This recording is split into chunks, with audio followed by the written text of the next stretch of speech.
तो आज के इस क्लास में हम देखेंगे चैप्टर 9 जिसका नाम है ईंधन हमारी जरूरत।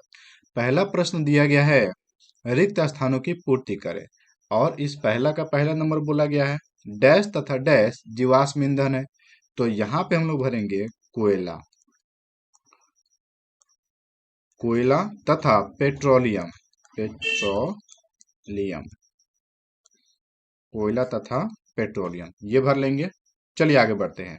2 नंबर क्वेश्चन कह रहा है कि डैश तथा डैश समाप्त नहीं होने वाले ईंधन के स्रोत हैं। ठीक है, यानी कि 2 नंबर क्वेश्चन कह रहा है कि डैश तथा डैश समाप्त नहीं होने वाले ईंधन के स्रोत हैं। तो यहाँ पे हम भरेंगे जल तथा सूर्य जल तथा सूर्य। क्या भरेंगे? जल तथा सूर्य। ये दोनों ऐसे ईंधन हैं जो कि समाप्त होने वाले नहीं है। ठीक है, चलिए आगे बढ़ते हैं। 3 नंबर क्वेश्चन कह रहा है कोल तार डैश का उत्पादक है। तो कोल तार जो है किससे बनाया जाता है? तो कोयला से बनाया जाता है। तो यहाँ पे लिखेंगे कोयला।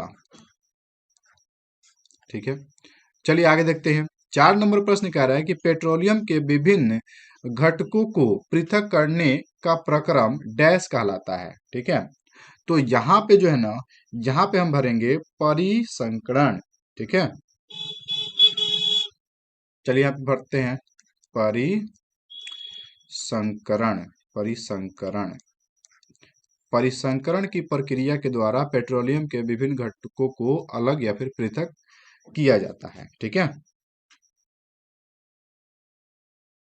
आगे देखिए। 5 नंबर क्वेश्चन कह रहा है कि वाहनों के लिए सबसे कम प्रदूषक ईंधन है। तो वाहनों के लिए सबसे प्रदूषण कम फैलाने वाला जो ईंधन है उसका नाम है पेट्रोल। क्या नाम है जी? पेट्रोल। तो यहाँ पे भरेंगे पेट्रोल इस तरह से। ठीक है, चलिए आगे बढ़ते हैं और 2 नंबर क्वेश्चन देखते हैं। 2 नंबर प्रश्न कह रहा है कि निम्नलिखित कथनों के सामने सत्य असत्य लिखिए। निम्नलिखित कथनों के सामने सत्य या फिर असत्य लिखना है। ठीक है, चलिए देखते हैं जी। पहला प्रश्न कह रहा है कि जीवाश्म ईंधन प्रयोगशाला में बनाए जा सकते हैं। तो ये ऑप्शन हमारा हो जाएगा असत्य। क्या हो जाएगा जी? असत्य। यहाँ पे भरेंगे असत्य असत्य। ठीक है, चलिए आगे बढ़ते हैं। अगला क्वेश्चन कह रहा है कि क्या कोक कार्बन का शुद्ध रूप होता है? तो ये हो जाएगा सत्य, होता है। चलिए आगे। 3 नंबर प्रश्न कह रहा है पेट्रोल की अपेक्षा सीएनजी अधिक प्रदूषक ईंधन है। यानी कि पेट्रोल जो है वह सीएनजी की अपेक्षा अधिक प्रदूषण फैलाता है। तो ये ऑप्शन हो जाएगा सत्य। हाँ, फैलाता है। आगे देखिए। 4 नंबर प्रश्न कह रहा है बरौनी में तेल का कुआं है। बरौनी में तेल का कुआं है जी? नहीं। ये ऑप्शन क्या हो जाएगा? असत्य, नहीं है। ठीक है, चलिए आगे देखिए। 5 नंबर क्वेश्चन कह रहा है कि कोल तार विभिन्न पदार्थों का मिश्रण होता है। तो कोल तार विभिन्न पदार्थों का मिश्रण होता है। तो ये ऑप्शन हो जाएगा सत्य। चलिए अगले प्रश्न की तरफ बढ़ते हैं जी।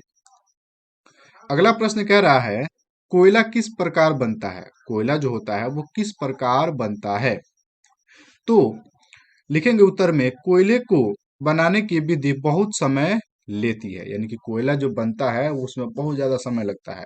लगभग 30 मिलियन वर्ष पूर्व पृथ्वी पर निचले जलीय क्षेत्रों में घने वन थे जो कि प्राकृतिक आपदाओं के कारण दब गए। जैसे जैसे वे गहरे होते गए तथा उनका ताप भी बढ़ता गया, उच्च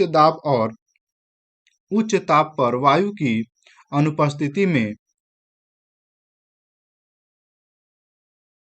अवसादी शैलों की परतों के बीच की मृत वनस्पति ऊतक भी सुरक्षित रहा। धीरे धीरे दबाव के कारण ये पीट फिर लिग्नाइट और उसके बाद कोयले में बदल गए। देखिए यहाँ पे बोला गया है।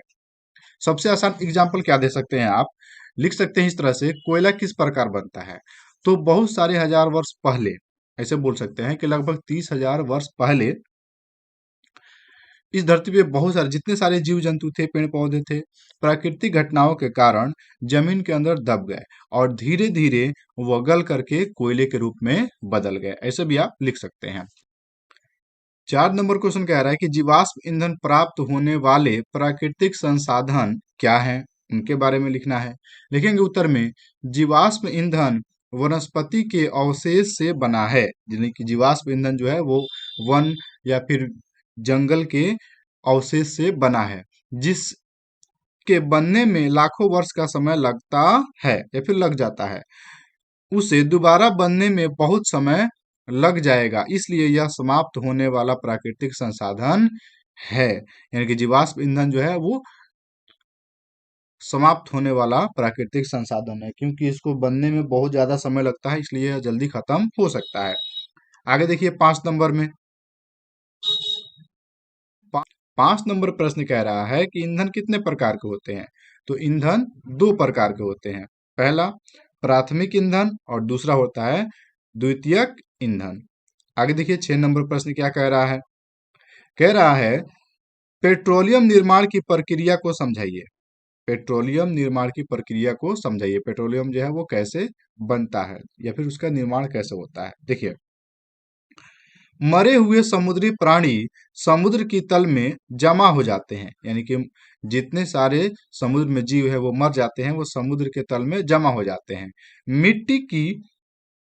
मिट्टी और रेत भी समुद्र की तल में बैठ जाती है। इस प्रकार मृत समुद्री प्राणियों की परतें अजैव तलछट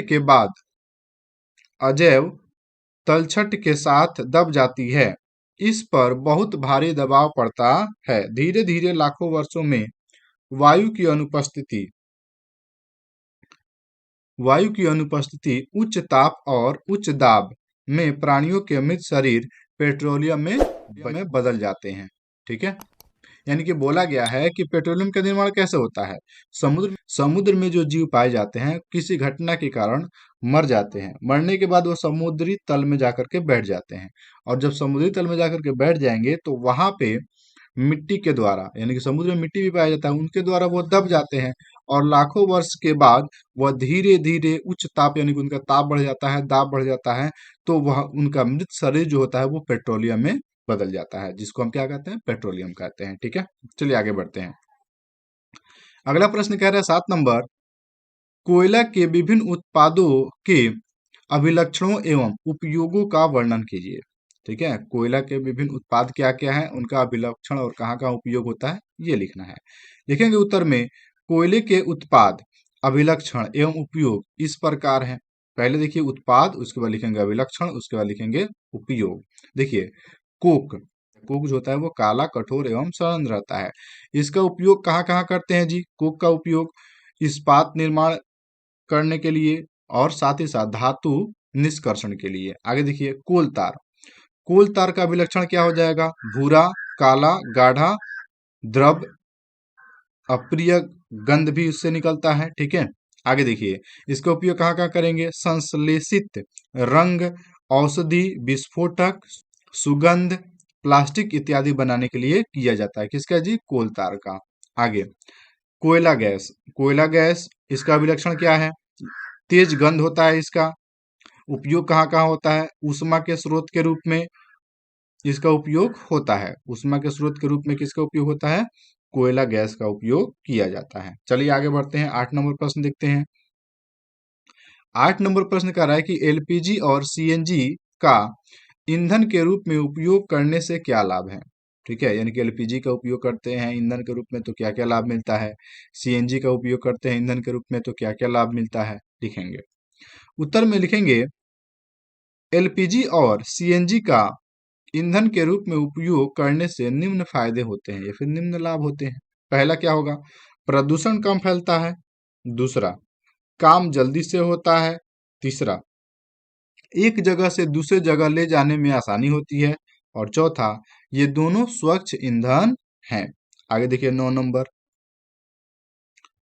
9 नंबर प्रश्न कह रहा है, सूर्य के प्रकाश एवं वायु को ईंधन के रूप में उपयोग करने से क्या लाभ है। सूर्य का प्रकाश जो है उसको ईंधन के रूप में और हवा को उसको भी ईंधन के रूप में अगर प्रयोग करने से क्या लाभ है? तो देखिए, लिखेंगे उत्तर में, सूर्य का प्रकाश एवं वायु अयक्ष ऊर्जा स्रोत है।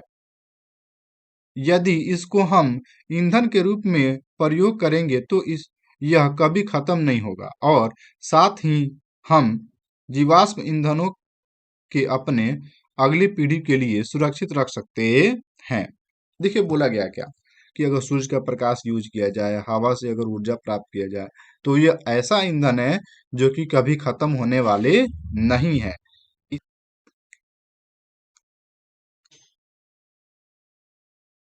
10 नंबर क्वेश्चन दिया गया है, भारत में तेल क्षेत्र कहाँ पाए जाते हैं? तो लिखेंगे उत्तर में, हमारे देश में तेल पैदा करने वाले क्षेत्र असम, गुजरात एवं मुंबई के कुछ क्षेत्र क्रमशः माहौर, कटिया एवं अंकलेश्वर है। तो आज के लिए इतना ही, फिर मिलते हैं अगले क्लास में। तब तक के लिए जय हिंद, वंदे मातरम।